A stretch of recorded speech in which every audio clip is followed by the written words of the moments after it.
ఈసారి మీ పార్టీని farm house లో ప్లాన్ చేయాలనుకుంటే వెంటనే డోసే యాప్ ని డౌన్లోడ్ చేసుకుని బుక్ చేసుకోండి. రమ్మగారు ఏదైనా సిరీస్ స్టార్ట్ చేద్దామా? చిన్నది, ఒక 2-3 ఎపిసోడ్స్ అట్లా ఉండేలాగా. అరేబియన్ నైట్స్లోది నాగరాణి ఎమ్లిక. నాగరాణి ఎమ్లిక అమ్మాయి పేరే ఎమ్లిక. ఓకే. ఒక నాగుల రాణి ఆవిడున్న ఒక కథ అనమాట. ఓకే. ఇందులో మన కథాచరిత సాగరంలో లాగా కథలో కథ వస్తాయి. కథ లోపల కథ చెప్పకుండా ఎమ్లిక కథ ఒకటి చెప్దాం. ఆ లోపల కథలు ఇంకోసారి చెప్పుకుందాం. తప్పకుండా. పూర్వం అంట ఈ గ్రీకు నగరంలో గ్రీకు దేశంలో ఒక మహాజ్ఞాని ఒక ఆయన ఉండేవాడు. ఆయన దగ్గర ఎన్నో వేల పుస్తకాలు ఉండేవి. ఎన్నో వేల విషయాలు ప్రపంచం నుంచి సంగ్రహించి రాసేవాడు. మహాజ్ఞాని ఆయన. సంతానం కలగల. ఆయనకి చాలా దిగులుగా ఉండేది. నా తర్వాత ఈ పుస్తకాలన్నీ ఎవరు చూస్తారు? ఎవరికి జ్ఞానాన్నంతా నేను ఇవ్వగలుగుతాను? అట్లా ఆలోచించుకుంటూ ఉండేవాడు. అయితే ఏమైంది, భగవంతుడిని విపరీతంగా ప్రార్థన చేసేట. సంతానం సంతానం సంతానం సంతానం. సరే, ఆయన యొక్క ప్రార్థనని మన్నించి ఈయనకి కడు వృద్ధాప్యపు వయసులో ఒక సంతానాన్ని అనుగ్రహించాడు భగవంతుడు. ఈయన భార్య గర్భవతి అయింది.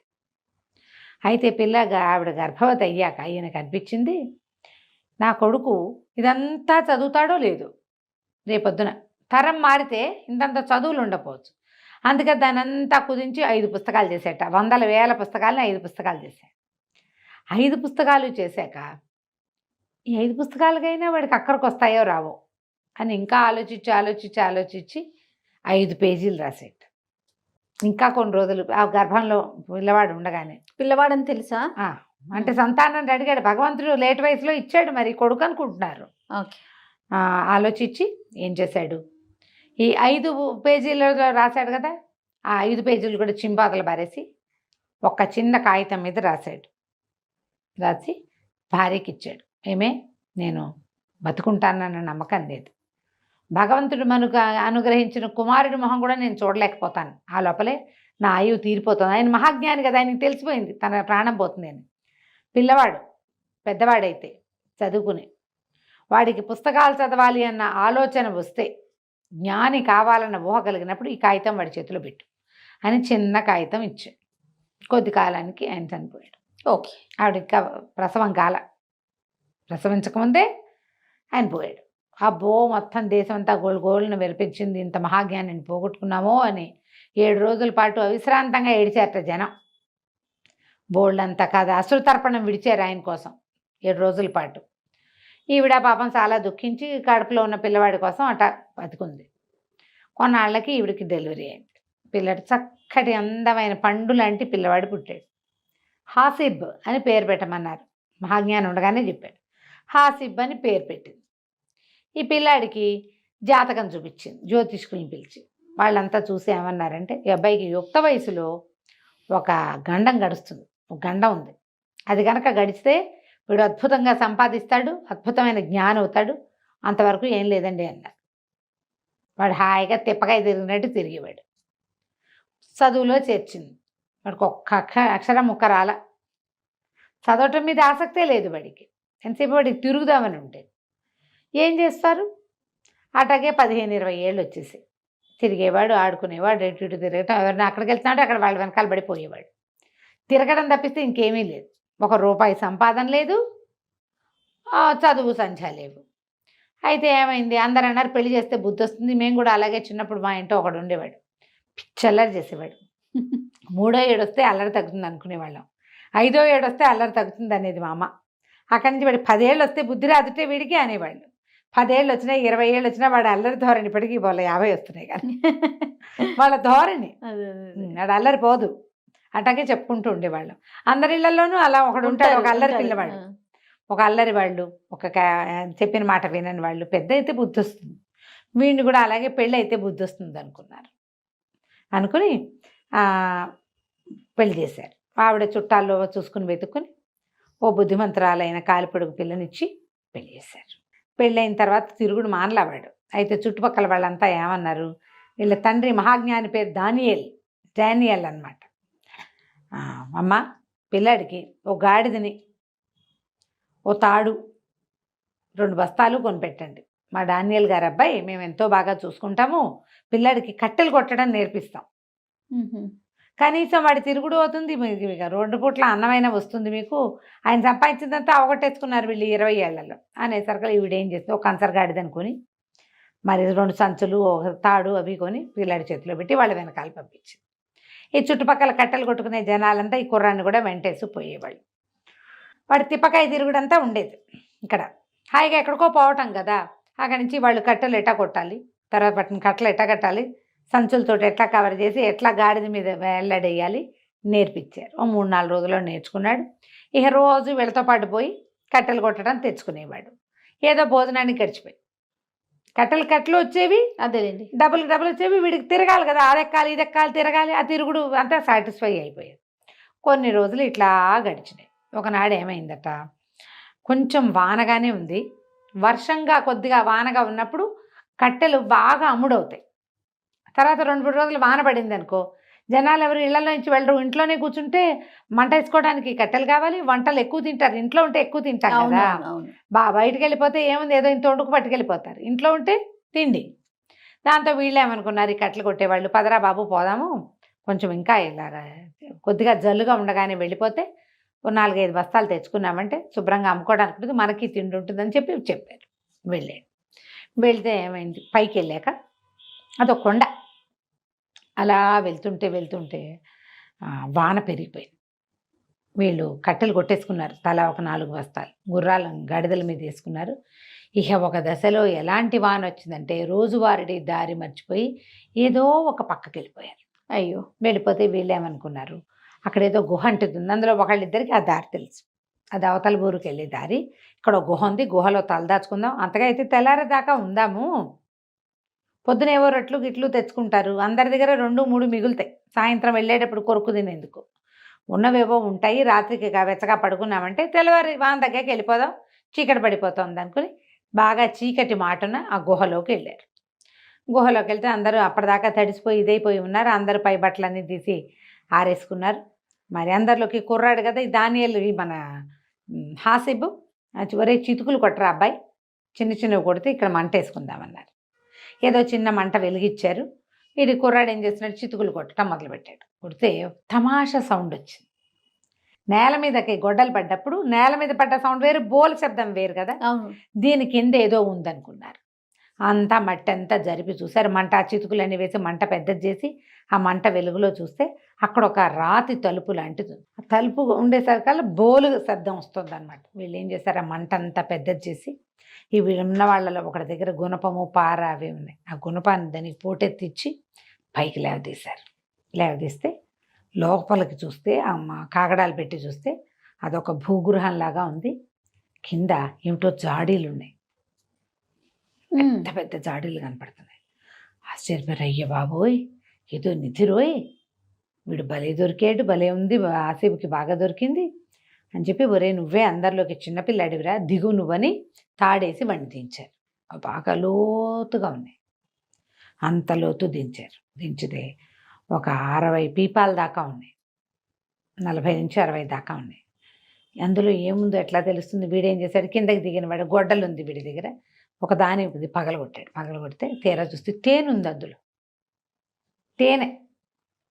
గట్టిగా కేకలు పెట్టాడు, తేనుందని తాడు కొంచెం అంటించి పైకి పంపించాడు. సరే తాడు అంతా చూసుకున్నారు వాళ్ళు, ఇదేమిటి తేనుంది, అయ్యో నిధి నిక్షేపం ఉంటాయి అనుకుంటే దిక్కుమాల తేనుంది. అయినా తేనె కూడా చాలా ఖరీదు ఆ రోజుల్లో, ఏదో ఇంత దొరుకుతుంది, ఇంతంత మనిషి ఎత్తున్న పీపాలు 40కి పైగా.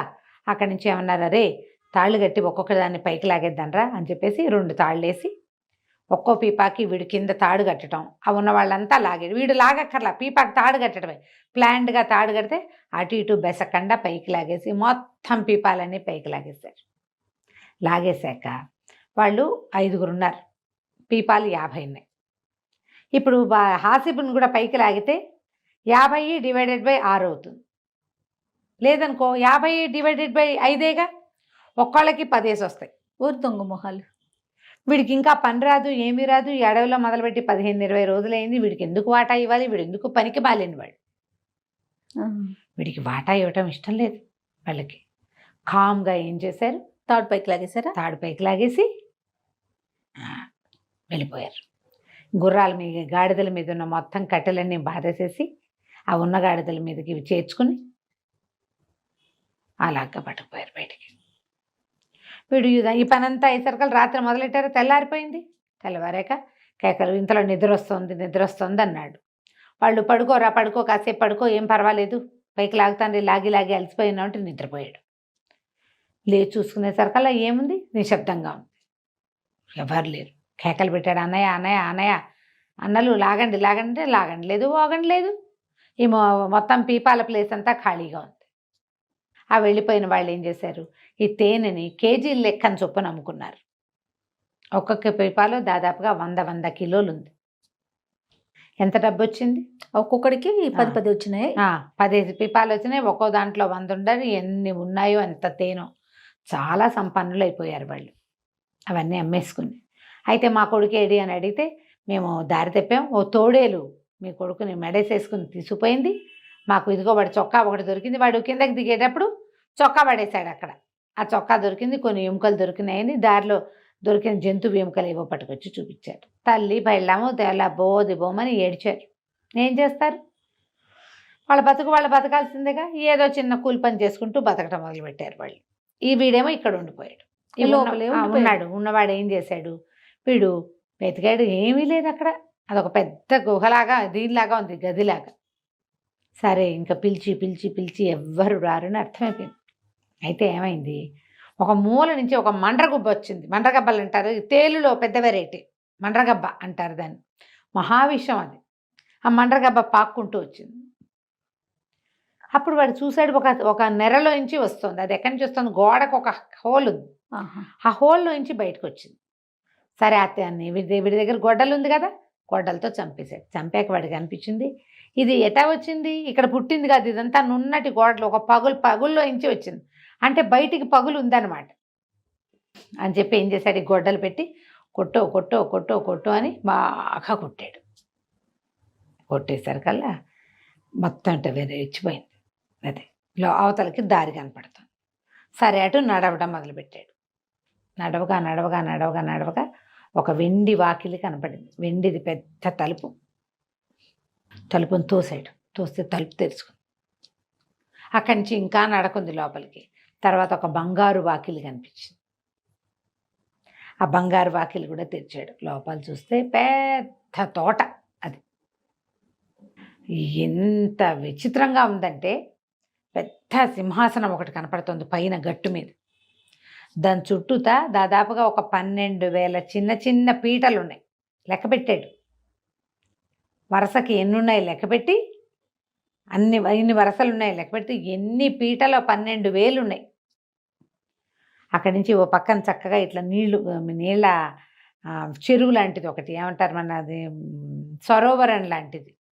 ఇవన్నీ కూడా ఆసనాలన్నీ పచ్చలతో, ముత్యాలతో, పగడాలతో అట్లా చేయబడి ఉన్నాయి. పచ్చలంటే ఆకుపచ్చలు, ఎమరాల్డ్స్. ఆ సింహాసనం మరీ అందంగా ఉంది. వీడికి అర్థం కాలేదు, ఏమిటి ఇదంతా. పోయి సింహాసనం మీద కూర్చుంటే అవి ఎట్లా ఉన్నాయి, ఇట్లా లైన్లుగా ఎవరో సభికులు కూర్చునేందుకు వీలుగా, ఇవి ఉంటాయి కదా స్టేడియంలో ఎలా ఉంటాయి, ఇలా సోల్పులుగా, ఆ సోల్పులు లెక్కపెట్టి చూస్తే వాడికి తెలిసింది, ఇన్ని వేల మంది ఇక్కడ కూర్చుంటారు. ఇక్కడ కూర్చునే వాళ్ళు ఎవరో ఉన్నారు. ఆ మనిషి ఎవరో తెలియదు వీడికి. అక్కడే కూర్చుని ఉన్నాడు. ఇంతలో ఏమైంది, పెద్ద మేళాలు, తాళాలు, సన్నాయి లాంటివి ఏవో వాయిద్య ఘోష వినిపిస్తుంది. ఎక్కడి నుంచో చూస్తే దూరం నుంచి బోల్డంతమంది ఆడవాళ్ళు వస్తున్నారు. కాకపోతే ఈ వస్తుంటే వాడికి ఎట్లా కనపడింది అంటే, మొహాలు కనిపిస్తున్నాయి కానీ వాళ్ళు నడుస్తున్నట్టు కనపడలేదు, ఏమిటో జారుతున్న ఫీలింగ్ వచ్చింది. మేళతాళాలు వినిపిస్తున్నాయి, కొందరు నోట్లలో ఇట్లా ఊదేవి కూడా ఉన్నాయి. వాడు అట్లా చూస్తుంటే వాడికి తెలిసింది క్రమంగా అవి ముఖాలే ఆడవాళ్ళవి. శరీరం నడు నుంచి పైభాగం మనుషుల్లాగా ఉండి, కింద భాగాలు తోకలు పాములు వస్తున్నాయి. ఇప్పుడు ఆశ్చర్యపోయి వెళ్ళి పక్కన నుంచున్నాడు, ఏం జరుగుతుందో చూద్దామని.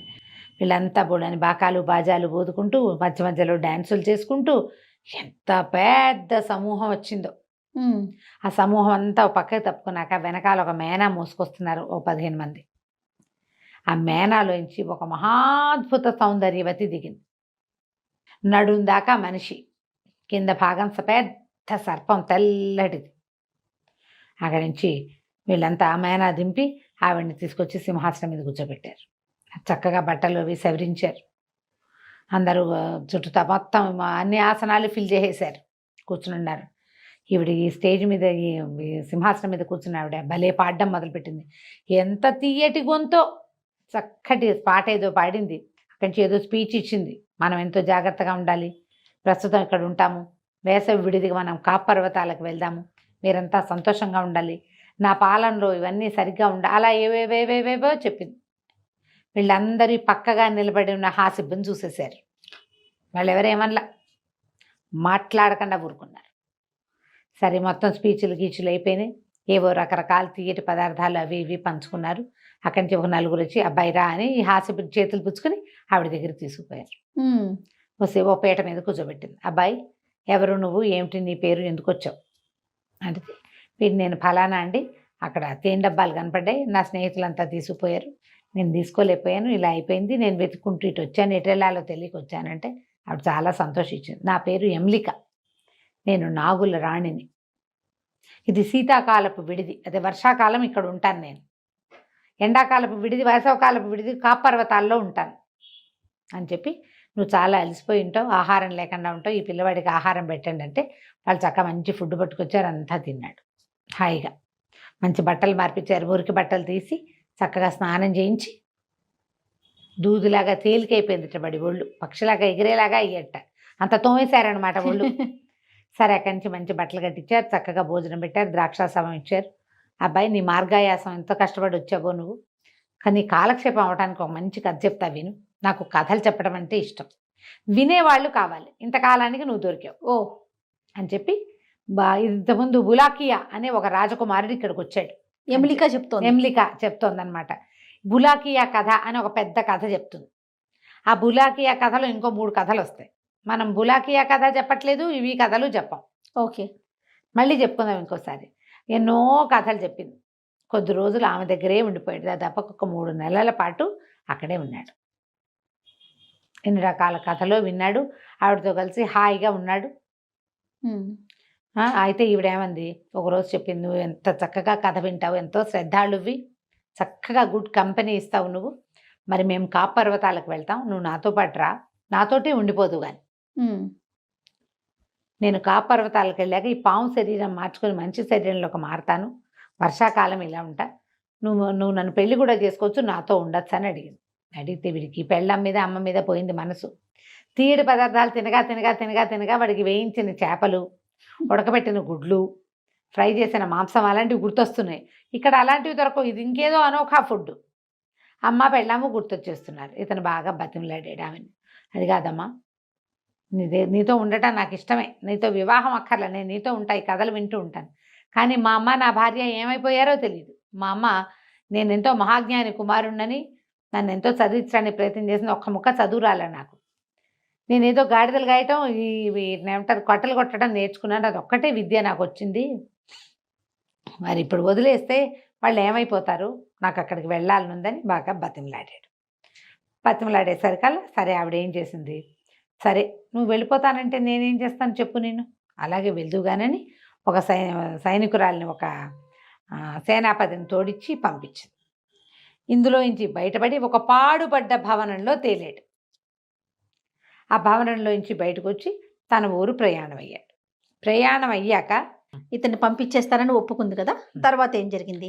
అయితే వెళ్ళేటప్పుడు హ్యాసిబ్ తోటి ఏం చెప్పిందంటే, అబ్బాయి నువ్వు వెళ్తానంటే వెళ్దు కానీ, అయితే నువ్వు నా రహస్యం కాపాడాలి, అబ్బో, నువ్వు నన్ను కలిసినట్టుగా ఎవరికి చెప్పద్దు, తర్వాత జీవితంలో స్నానం చేయకూడదు నువ్వు, అమ్మా స్నానం పేరెత్తకూడదు, ఎప్పుడు స్నానం చేయనని ప్రమాణం చేయమంది. అదేంటమ్మ గారు? అంతే, ఆ దేశాల్లో స్నానాలు చాలా తక్కువమ్మా. ప్రత్యేకంగా వారానికో 10 రోజులకో నెల రోజులకో 6 నెలలకో ఒకసారి స్నానశాలకు వెళ్తారట. అక్కడ విపరీతంగా రుద్దించుకోబడి బాగా వేడివేడి ఆవిరి స్నానాలు అవి చేసి హమయ అనుకుంటారు, మళ్ళీ ఎప్పటికో వెళ్తారు స్నానశాలలకి. ఇళ్లలో బాత్రూములు ఉండవు, అది కామన్ వాళ్ళకి. ఈ అరేబియన్ కథల్లో స్నానశాలకు వెళ్ళటం, సరిగ్గా స్నానం చేసి చాలా కాలం అయింది, స్నానశాలకు వెళ్దాం అని అడగటం, అలాంటివి చూస్తాం మనం. అవును. అయితే స్నానం అనే మాట తలపెట్టను, నీ మీద ఒట్టని ఆవిడ కొట్టేశాడు. కొట్టేశాక ఈ సైన్యాధిపతి ఒక ఆవిడ వెనకాలే వచ్చి ఇదన్నీ దాటిచ్చి తీసుకొచ్చి ఒక పాడుబడిన భవంతిలో ప్రవేశపెట్టింది. మళ్ళీ ఎప్పుడైనా నువ్వు రాదలుచుకుంటే మా దగ్గరికి ఈ పాడుబడిన భవంతికి వచ్చి మమ్మల్ని పిలిస్తే ఎవరో ఒకళ్ళు వస్తారు, నిన్ను మా దగ్గరికి తీసుకొస్తారని చెప్పారు. చెప్పి వీడిని పంపించారు. ఆ భవంతిలోంచి ఆవిడ మాయమైపోయింది, ఆవిడ దారిని ఆవిడ వెళ్ళిపోయింది. ఈ భవంతిలోంచి బయటకు వస్తే వీడు ఎక్కడైతే మన తేనె దొరికిన గొయ్యను చూసావా, ఓ గోతులో దొరికింది, అక్కడికి వచ్చేసాడు. కోతిలో ఉన్నాడా? గోతు దగ్గరికి, పోనీ ఆ బిల్డింగ్లోకి వచ్చేసాడు, ఆ గుహ దగ్గరికి వచ్చేసాడు ఇంకో పక్క నుంచి. సరే ఆ గుహలో నుంచి బయటకు వచ్చి మెల్లిగా నడిచి ఇంటికి వచ్చాడు. ఇంటికి వచ్చారు వాళ్ళ అమ్మాను పెళ్ళాము ఆశ్చర్యపోయారు, కేకలు పెట్టారు, ఆనందంతో కావలించుకుని శోకాలు పెట్టి ఏడ్చేసి ఈ నానా ఇది అయిపోయారు. ఆ ఎమ్లిక ఇతనికి ఏదో కొద్దిపాటి బంగారం ఇచ్చింది, ఎక్కువ ఏం తెచ్చుకోలే అతను. అక్కడి నుంచి ఇవన్నీ చూసిన సంతోషంలో వాళ్ళ అమ్మ చక్కగా అవి ఇవి వండి పెట్టింది. దాంతో అమ్మ నా స్నేహితులంతా నన్ను మిస్ అయి ఉంటారు, వాళ్ళందరినీ పిలుచుకురా అమ్మ నేను వచ్చానని అని చెప్పాడు. వాళ్ళు వీడికి వాటా ఇవ్వాల్సి వస్తుందని కదా, ఇప్పటికి 3 నెలల కాలం గడిచిపోయింది. ఈ లోపల ఈ భార్య ఏం చెప్పింది అంటే వాళ్ళంతా సంపన్నులు అయిపోయారండి, ఎట్లా సంపన్నులు అయిపోయారో తెలీదు, పెద్ద పెద్ద ఇళ్ళు కట్టించేసుకుంటున్నారు, బాగా డబ్బులు ఉన్నాయి వాళ్ళ దగ్గర అంటే అమ్మని వెళ్ళి పిలుచుకురా అన్నాడు. సాయంకాలం విందు చేసుకుందాం, 2-3 రోజులు రిలాక్స్ అయ్యాక 3 రోజులు అమ్మ పెట్టినవన్నీ తిని అప్పుడు ఈ లోపల వీడు వచ్చేసాడు అన్న మా వార్త బయటికి వెళ్ళిపోయింది చుట్టుపక్కల వాళ్ళ వల్ల. ఇతని మోసం చేసిన కట్టెల వాళ్ళంతా నిర్కాంతిపోయారు. అయ్యో బాబు ఎట్లా వచ్చేసాడు వాడు, ఎటా కొట్టా బయటపడ్డాడు, ఇప్పుడు వాడి వాటా ఇవ్వకపోతే తమ ఎట్టా తను సంపన్నులు అయ్యారో తెలిసిపోతుంది ప్రపంచానికి. అట్లా గుహల్లోనూ అక్కడ దాగిన వస్తువులు రాజుకు చెందినవి. మనం 5గురం పనిచేసుకున్నామంటే ఇంకేమైనా ఉందా?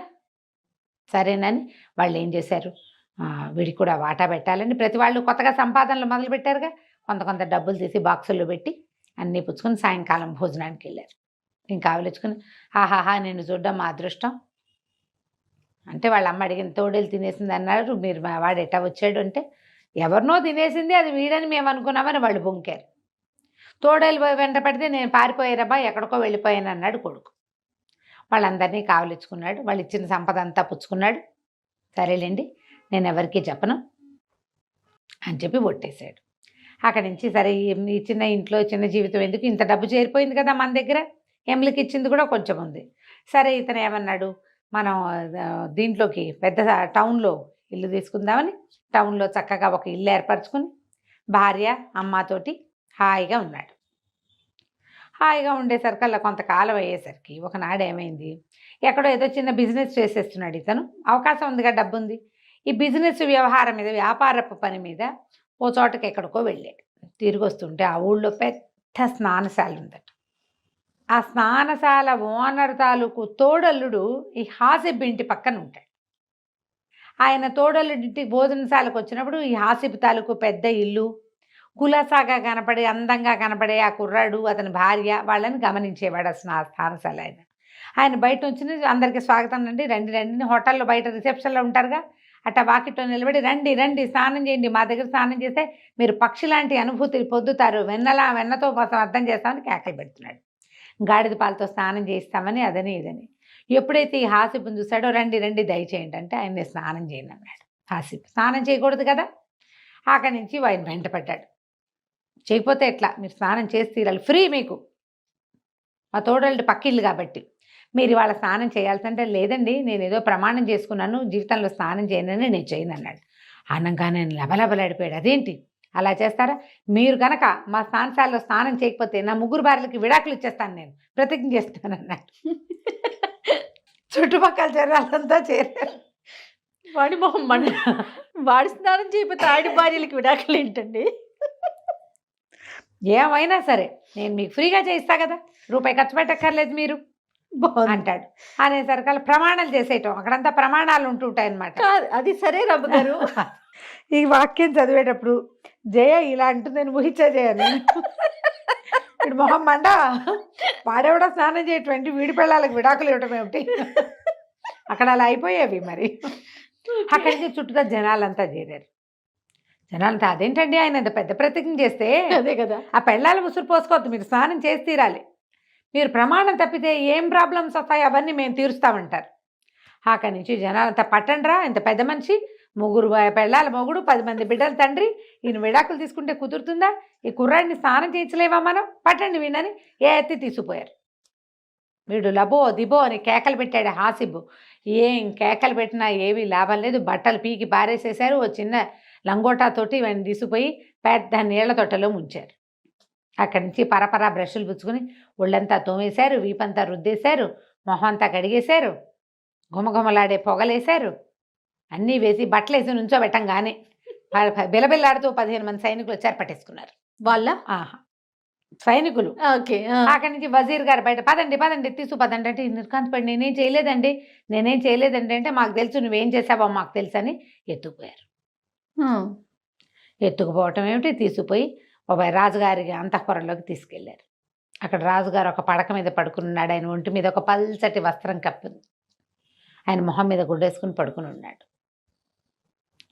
నిర్ఘాంతపోయాడు. అసలు ఏంటండి ఎక్కడికి తెచ్చారు, అసలు మీరు ఎవరో కూడా నాకు తెలీదు, అసలు ఈ ఊరు కాదండి మాది పక్కనుండే పల్లెటూరు, నేను దానియేల్ గారి అబ్బాయిని, నేను ఎవ్వరి జోలికి వెళ్ళిన వాడిని కాను, ఏదో గాడిదలు కాసుకోవటము కట్టలు కొట్టడమే వచ్చు, కొత్తగా చిన్న వ్యాపారం పెట్టుకున్నాను, నన్ను వదిలేండి అన్నాడు. వజీర్ అన్నాడు మాకు తెలుసండి, మీరు దానియేల్ గారి అబ్బాయిని మాకు తెలుసు, అందుకే తీసుకొచ్చాం, మీరు మహాజ్ఞాని కొడుకు అంటే మీరు కూడా విపరీత జ్ఞాని గ్యారంటీగా, అందులో అనుమానం ఏం లేదు, ముందు ఈయన సంగతి చూడండి అన్నారు. ఈ రాజుగారి ఒంటి మీద వస్త్రం తీస్తే రాజుగారికి ఒళ్ళంతా కుష్టు వ్యాధి వచ్చింది.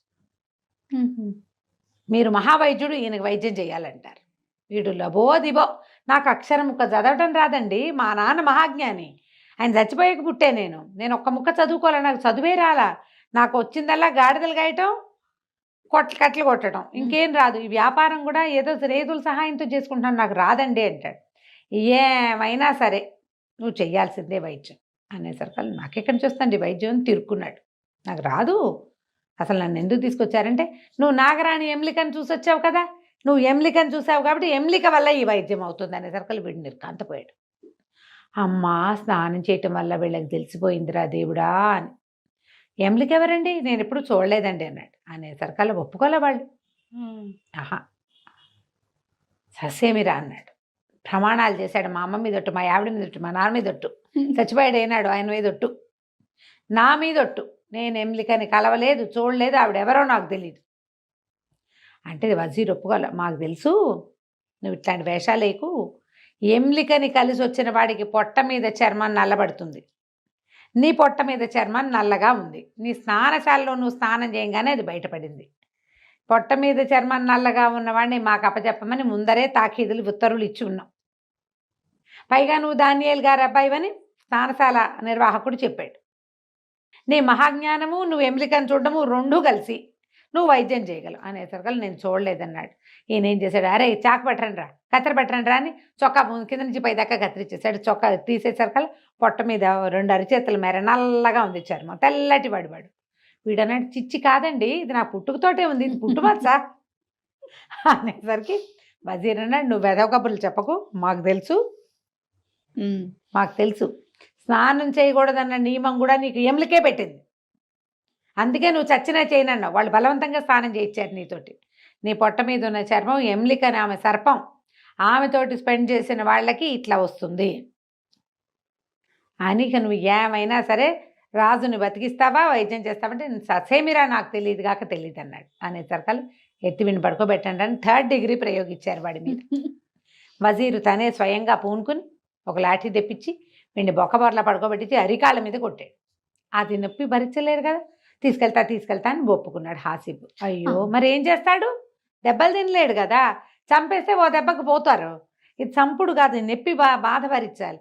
అక్కడి నుంచి ఏం చేస్తాడు, ఈ గుంపునంతా వెంటేసుకుని ఆ వజీర్ని తీసుకుని సైన్యం అంతా కింద నుంచున్నారు, వజీర్తో కలిసి పాడుబడ్డ భవనంలోకి తీసుకుపోయి రాణి ఎమ్లిక, నాగరాణి ఎమ్లిక, హాసిబ్ని వచ్చాను, నన్ను కరుణించు, కటాక్షించు, కాపాడు అని కేకలు పెట్టాడు. కేకలు పెట్టేసరికి కొంచెం సమూహంతో కలిసి ఆ ఎమ్లిక డింగమని అక్కడ ప్రత్యక్షమైంది.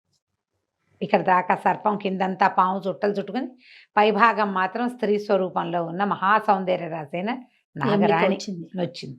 వచ్చి ఇదేనా నువ్వు ప్రమాణం నిలబెట్టుకోవటం అని అడిగింది నిష్ఠురంగా. అడిగితే బలవలా ఏడ్చాడు హాసిబ్. ఏం చేయను, కొట్టేశారమ్మా నన్ను, తప్పనిసరి నిన్ను పిలవాల్సి వచ్చింది. వాడేమో వదిలేస్తానన్నాడు ముగ్గురిని. ఆ ఎమ్లిక దగ్గర ఒక రకమైన పాలు దొరుకుతాయి, ఆ పాలు తాగితేనే ఈ కుష్టు పోతుంది, అది దొరకకపోతే చచ్చిపోతారు. ఆ ఎమ్లిక దగ్గర నుంచి తేవాలి ఆ పాలు. ఆమె ఉండే లోకంలో అలాంటి ఒక ప్రత్యేక ఆసవం దొరుకుతుంది. ఆమె చేతి స్పర్శ తగిలితేనే అవి పనిచేస్తాయి. ఓహో. అవి అలాంటి చెట్లు మనకి భూలోకంలో ఉన్న అవి పనిచేయవు. ఆమె ఉండే చోట్లోనే ఉంటాయి. అక్కడి నుంచి ఏడ్చి శోకాలు పెట్టాడు. ఆవిడ నాకు తెలుసులే నిన్ను వీళ్ళు బలవంత పెట్టారని నాకు తెలుసు, సరే ఓ పని చేద్దామని ఆవిడ ఏం చేసింది, 2 సీసాలు తీసింది. ఓ సీసా మీద గుర్తుపెట్టింది, ఇదిగో ఇది రాజుకివ్వు, రాజుకివ్వు. ఈ 2వ సీసా నిన్ను కొట్టాడే ఆ వజీర్కివ్వు అని చెప్పి. ఆ ఎమ్లిక దగ్గర నుంచి వచ్చిన పాలు తాగిన వాళ్ళకి యవ్వనం వచ్చేస్తుంది, వృద్ధాప్యం పోతుంది, చాలా కాలం మరణించేదాకా వాళ్ళకి ఏ జబ్బు చేయదు. 2 సీసాలు తీసుకోమని వాడిని బలవంత పెట్టాడు ఆయన. ఈవిడ 2 సీసాలు ఇచ్చింది. 2వ సీసా వజీర్కి. ఈ 2 సీసాలు పుచ్చుకొని ఎమ్లికి బాయ్ బాయ్ చెప్పి ఆ వజీర్కి చెప్పింది, మళ్ళీ పిలిస్తే రాను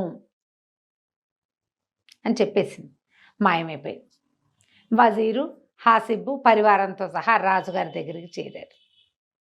సరే జబొడ్లో దోపి పెట్టుకున్నాడు, అంగీకి దట్టీలు పెట్టాడు. ముందు గుర్తు పెట్టింది రాజుగారికి తీసిచ్చాడు. రాజుగారు దండాలు పెట్టి బోల్డని పరాకులు చెప్పి, మీ నాన్న మా గొప్పవాడు అవటం వల్ల నాయన నువ్వు దొరికావు నాకని ఆ పాలను ఎత్తి నోట్లో పోసుకున్నాడు. ఆ సీసా ఎత్తి, చిన్న సీసా పోసుకునేసరికల్లా తుప్పు రాలిపోయినట్టు ఒంటి మించి కుష్టు వ్యాధి అంతా రాలి పడిపోయింది. రాలిపోయింది మొత్తం ఒంటి మించి. తెల్లగా బంగారపు వర్ణంలో మెరిసిపోవటం మొదలుపెట్టింది స్కిన్. రాజుగారు మొత్తం వాళ్ళు వీళ్ళు అందరూ వచ్చి రాజుగారి శరీరం అంతా తుడిచి చక్కగా బట్టలు ధరిపించేశారు. అక్కడి నుంచి వజీర్ అన్నాడు, ఆ 2వ సీసా ఎందుకు, ఇవ్వు నాకు ఇవ్వని తీసుకున్నాడు. వీడు చూస్తుండగానే ఆ 2వ సీసా బిరడా ఓడదీసి ఎత్తి నోట్లో పోసుకున్నాడు ఆ పాలు. వీళ్ళు చూస్తూ ఉండగానే ఆ వజీర్ ఇటా ఇటా ఇటా ఇటా ఇటా ఉబ్బిపోయి ఢామ్ అని పేలిపోయాడు. బెలూన్ పేలిపోయినట్టు మాంసఖండాలు పడిపోయినాయి మొత్తం గదంతా, అంతఃపురం అంతా. వెంటనే అందరికీ అర్థమైంది, వీడేంటి రాజుగారి వైద్యం కోసం ఇంత ప్రయత్నం చేస్తే తను కూడా హెల్తీగా యంగ్గా అయిపోవడం కోసం ఈ కుర్రాడిని బెదిరించి అవేవో తెప్పించాడు. మరి రాణి ఊరుకుంటుందా? వీడి కుర్రాడి కంటే వీడి ఇంటెన్షన్ తెలీదు. అదే కదా, ఆవిడకి తెలుసు కదా, దేవత కదా. అక్కడి నుంచి మొత్తం మాంసఖండాలన్నీ ఏరేసి పదిపెట్టేశారు. రాజుగారు ఎంతో సంతోషించి ఒక అనంతమైన సంపదని ఇచ్చి ఇతనికి హాసిబ్కి ఒక పెద్ద భవనం ఇస్తున్నావు, నీ పాత ఇంట్లో మీ పని వాళ్ళు ఉంటారు, నీ బానిసలంతా, నువ్వు చక్కగా నీ కొత్త ఇంట్లో ఉండని పెద్ద ఇల్లు ఇచ్చి పెద్ద ఉద్యోగం ఇచ్చి సలహాదారుగా తన దగ్గర ఉంచుకున్నాడు. వీడు ఇంటికి పోయి సంతోషంగా ఉన్నాడు. వాళ్ళ అమ్మని అడిగాడమ్మా, ఇప్పుడు విశ్రాంతి వచ్చింది, మనం ఏం పని చేయక్కర్లా, హాయిగా ఇప్పుడు చదువుకుంటాను నేను అని చెప్పి చదువు మొదలుపెట్టాడు. చదువుకోవటము రాయటము నేర్చుకున్నాడు. చదవను రాయను అన్నీ వచ్చాక వాళ్ళ అమ్మని అడిగాడు, మా నాన్న బోల్డని పుస్తకాలు రాశాడని అందులో ఏవో నా కోసం కొంత దాచాడని అన్నావు కదమ్మా, ఏం దాచిపెట్టాడు అంటే, మీ నాన్న మొత్తం అనుభవసారం అంతా ఒక కాగితం మీద రాశాడయ్యా, నీకు చదవను రాయను వచ్చి నువ్వు జ్ఞాన సముపార్జన చేశాక నువ్వు పెద్ద మహాజ్ఞానం తెలుసుకోదలుచుకున్నప్పుడు ఈ కాగితం నీకు ఇమ్మన్నాడని పట్టుకొచ్చింది. ఆ కాగితం మీద ఏముంది, వాళ్ళ నాన్న మొత్తం పుస్తకాలని సముద్రంలో బారేశాడు. ఏముందంటే, జ్ఞానము వృధా, కేవలం భక్తే ముఖ్యం, భగవంతుని కుమారుడు భూమి మీద పుట్టబోతాడు, మహమ్మద్ ప్రవక్త అన్నమాట, ఆయనే అన్నిటి సరి చేస్తాడు అని రాయబడి ఉంది. నువ్వల్ల ఆయన ఫాలో అయితే చాలు. అదొకటి అతడు ఆయన పుస్తకాలు చదివి చివరికి భగవంతుడి మీద భక్తి కలిగి ఉండాలి అని కనిపెట్టాడనమాట. ఆ వాక్యాలు రాసుకుని ఆ వాక్యాలు చదువుకుని ఆ తర్వాత ఇతను భగవంతుడు పుట్టడం, భూమి మీద కుమారుడు పుట్టడం కోసం వెయిట్ చేశాడని చెప్తారు. కథ కంచికి మనం ఇంటికి. చాలా బాగుంది రమ్మ. మధ్యలో ఉన్న బులుకి ఆ కథ అవన్నీ మెల్లిగా మళ్ళీ చెప్పుకుందాం. నమస్తే. నమస్తే.